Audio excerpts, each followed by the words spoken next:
Discrimination still exists for women in 2017.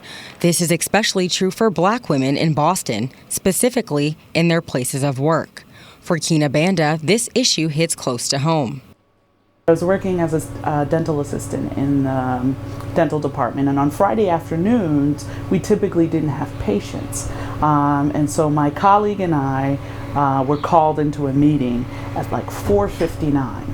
And I explained to the director at that time, I said, I have a prior engagement after work on Friday. Is this something that can wait till Monday? And he was very adamant about it. He says, no, we all need to meet now.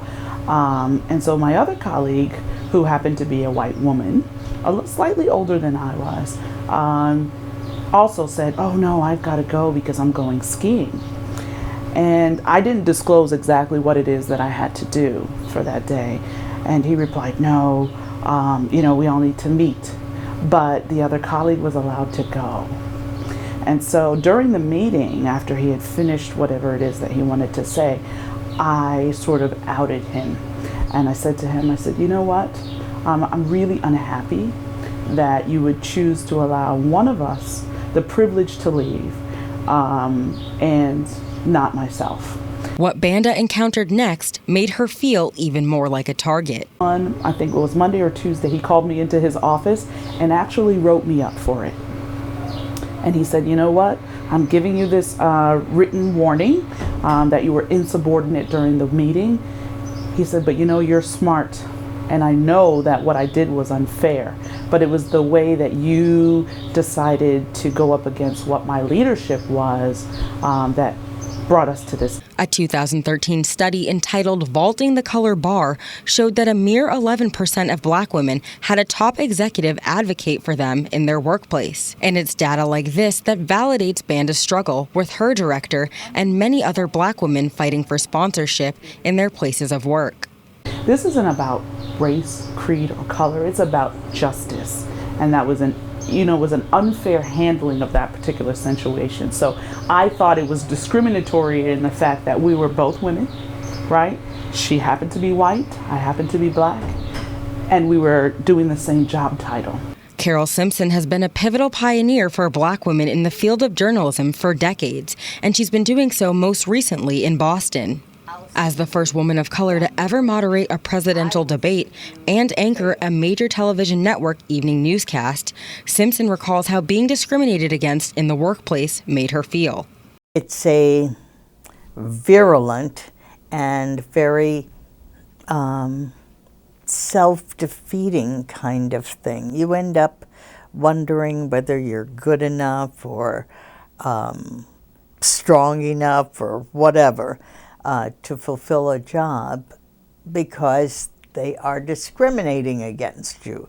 They are setting you aside, putting you on a shelf, and treating you differently than everyone else. Simpson believes that negative depictions of Black women throughout history have played a dominant role in this issue. If you look at some social science studies, they will say that the hierarchy in our society is white men at the top, Black men second, white women third, and Black women are at the bottom of the totem pole.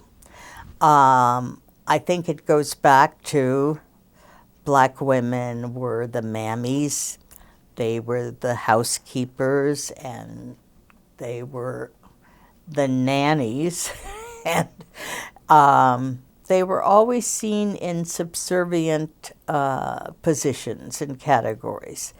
They think of Black women and it's like Aunt Jemima, or they think of them as easy.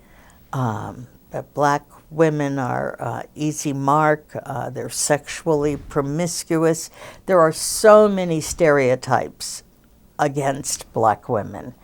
And I think society has not completely gotten rid of that. Speaking up in the workplace has proven to be a double-edged sword. Adding gender into the mix creates an even more daunting situation, and why women of color have opted to stay hidden, like this local sales associate who was asked to remain unidentified in order to share her story. With my previous employer,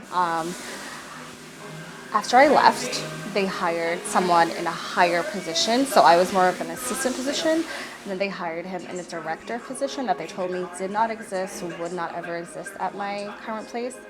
And then I come to find out he was only doing like 3/4 of the work that I was doing. So I felt that was a huge discrimination, especially after I was fighting so hard for 3 years to get a promotion, to get a bonus, to get a decent raise.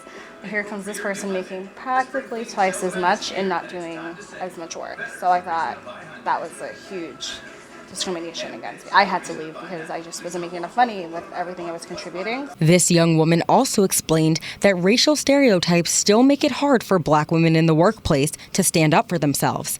She says their passion is taken out of context, which is why she also wishes to not be identified.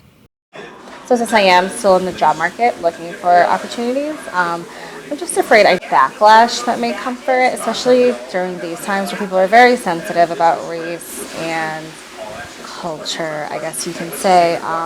Complaining or even making a stance on something that's racially centered, I guess, could receive some backlash. So I guess just not wanting my name associated with it. Kim McLaren is a critically acclaimed novelist living in the Boston area who appears on the Emmy Award-winning show Basic Black. Her personal experiences with discrimination in the workplace motivated her to write her first book, Taming It Down. I was a journalist for a long time. I was a journalist at that time, and I'd spent 10 years working in journalism, ending up at the New York Times.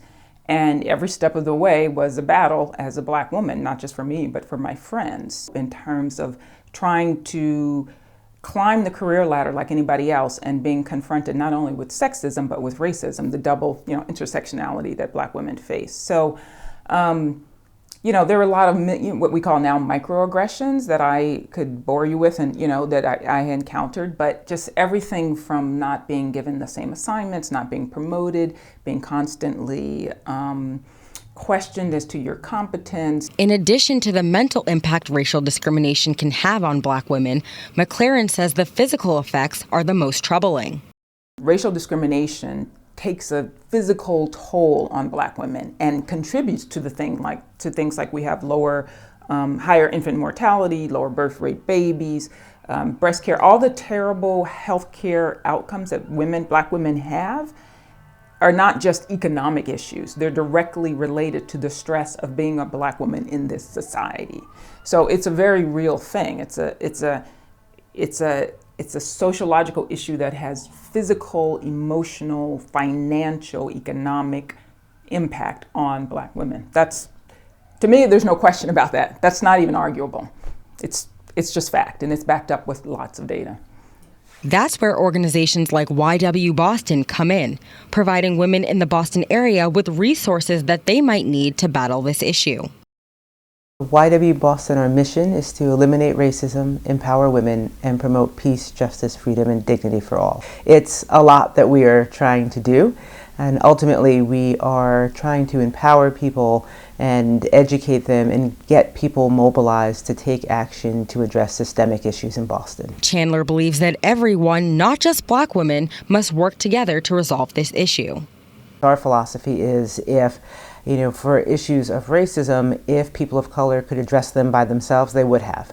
And so how can we get all people together to think about what are some of the underlying issues that are going on that people might not even be aware of? Eliminating racism is an important thing in the city, and I think recently Michael Che from Saturday Night Live said how Boston is, in his mind, the most racist city in the country.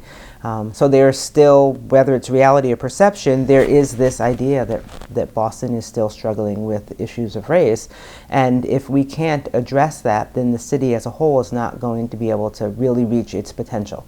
Because the only way the city can reach its potential is if every citizen has the opportunity to be the best that they can be. And so by eliminating racism here in the city, we will ultimately make Boston a better place for everybody.